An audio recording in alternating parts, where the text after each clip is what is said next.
This is the dinner plate hibiscus. This is where they'll come up yet. So you can see she kind of cut them all down, but they'll be as tall as me in like a month or so. And then there is the hole. All of that stuff is what I tore out from the garden today. And that needs to also be filled up with dirt amongst a few smaller holes. So I pulled all of that stuff out of the garden today.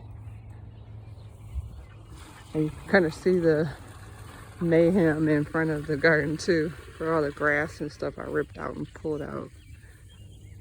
And see, here's the weeds in the grass. I still got to get up, but I got most of those big stalks in the back row were the old sunflower stalks. And you can see how thick some of them were, and they were solid through before. So I tried to pull those ones out, but they did not come up today. So maybe the rain will loosen them up a little bit. But yeah, I've got to get all these weeds and stuff that grew through everything. But see, you can see these ones are already starting to come up. This is anise hyssop and the one closest to the bottom. And then little bitty green right there, that's the butterfly weed. And then that one is the salvia that'll be coming up. And there's a couple random ones that grow around the outside, but they'll bloom like later in the summer. And my new hanging basket. And there's a few that are unfortunately buried in the grass that I'll have to trim carefully because little bits of them are starting to pop up.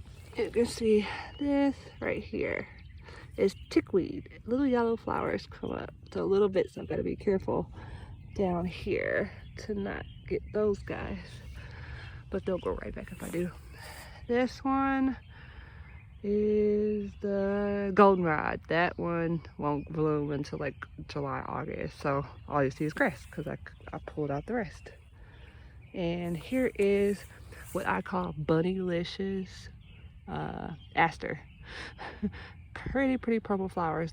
It'll be green like this until like later in the summer, and then it'll have little purple flowers. But yeah, I'm gonna watch this one. That's why there's extra fencing here, because the bunnies eat it a lot.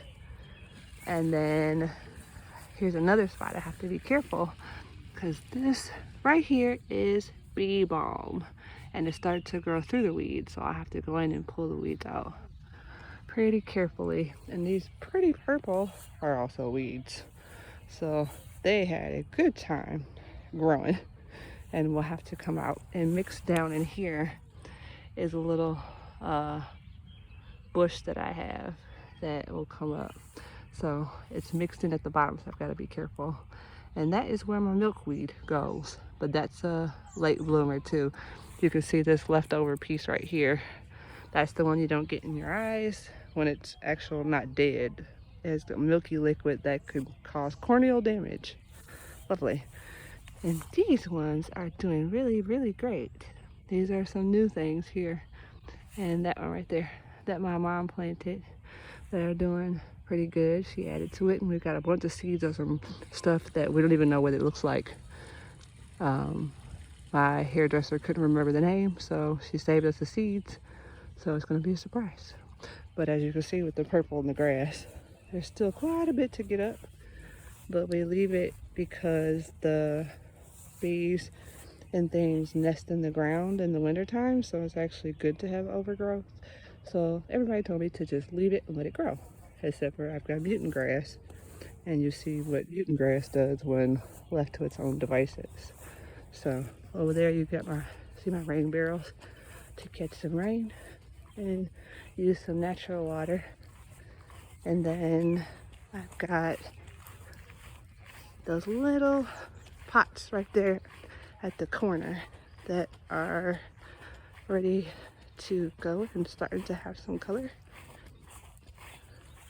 And it's the same in this one and that one down there, and I'll clean that up and get some fresh water for the bees.